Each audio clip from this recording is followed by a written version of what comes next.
All right, in yesterday's video, we discussed what a function inverse is, right? What we know is that if a function gives you an input and an output, right, then we can say an inverse function swaps the input and output. I almost like to think of it as like, you know, moving forwards versus backwards in time, right? That if one takes us from A to B, right? That if that is your function, the inverse is its own function that takes those outputs and brings them back. It reverts them to where we started, right? That's what your inverse does. It will perfectly undo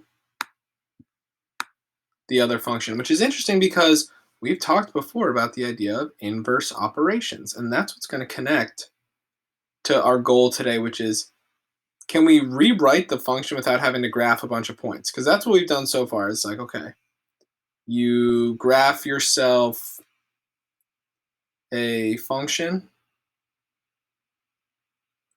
and then if this is our, just make this easy, right? Here's our line, y equals x, and everything reflects over that. Okay, so our inverse would look, something like this. And then we retroactively, like from the points that we get here, we say, any straight line I can make an equation out of, and we find the equation that winds up being a perfect inverse of this. I'm going to say, is there a quicker way? Can we do this without having to graph all the points? And the answer is yes, and it's going to connect to that idea of inverse operations. So how do we write our own inverse? Any inverse function swaps the input and output. So essentially, it flips the x and y. So if we do that, if we literally take an equation, replace the x with y, replace the y with x, and then solve for y, we'll have a brand new function that is a total reverse. So here's what I mean. Finding an equation for the inverse of the relation y equals 3x minus 5. Instead of y equals 3x minus 5, I'll have x equals 3y minus 5. So, what is the inverse of subtracting 5? It's adding 5. So now I have x plus 5 equals 3y. What's the inverse of multiplying by 3? Dividing by 3. So what I've learned is that the inverse of this function, if instead of y I called this f of x, is x plus 5 over 3. And this might seem complicated, but let's really break this down. The original function multiplied by 3, we divide. The original function subtracted 5, we add. Kind of does seem like that would be a pretty effective way to do things in reverse, right? Let's pick a nice easy point here. Let's see what happens at 1. 3 times 1 is 3, minus 5 is negative 2. So if that's what we get, 1, negative 2, then the inverse should allow me to go from negative 2 back to 1. Does that work? Negative 2 plus 5 is 3. 3 divided by 3 is 1. Yeah, it does work. So this does work. It's a pretty effective, foolproof method.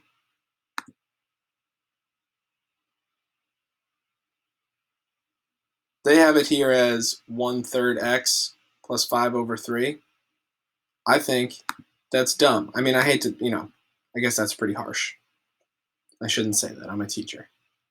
But like, this is so confusing. Like, we divided by 3. Just leave it as x plus 5 over 3. Yes, it's true. That means x divided by 3 plus 5 divided by 3, but I feel like that's needlessly confusing. Okay, so let's look at another one. If I picked a point like 2 I would get -5. So our goal is to find an inverse function so that the reverse is true, so that -5 will yield me 2.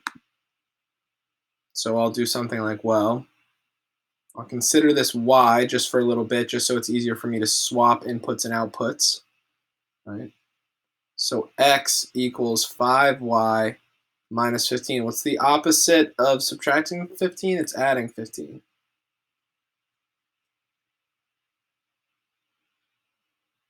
What's the opposite of multiplying by 5? It's dividing by 5. So I have y equals x plus 15 over 5. This is where that ridiculous thing that the textbook says actually might be helpful, because 15 is divisible by 5, and this is just going to become the slope. So I'll call it 1/5 x, right? X over 5 plus 3. Right? If you're going, well, that doesn't really look like the inverse. I mean, it's because it's a simplified version of this. This makes way more sense when you connect, like, okay, I used to multiply by 5, now I divide. I used to subtract 15, now I add. A big thing, though, is you can't really just, you got to think about order as well. So I do say here, sometimes it helps to literally say out loud or write what is happening. Like, look at what I'm doing here. In the first function, we are first cubing the x, then we subtract 3 from x. So the inverse of that isn't just inverse operations, so not just inversing what's in italic, but also inversing the order.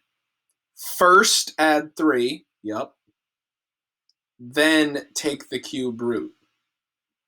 Right? So that's me doing it without even using that method for solving, which I'm still going to recommend. I'm just pointing out how saying out loud or writing in bullet note form, whatever, what's happening, what's first, what's second, and then reverse it so that what's second happens first in reverse, what's first happens second in reverse, which I always say that sentence out loud.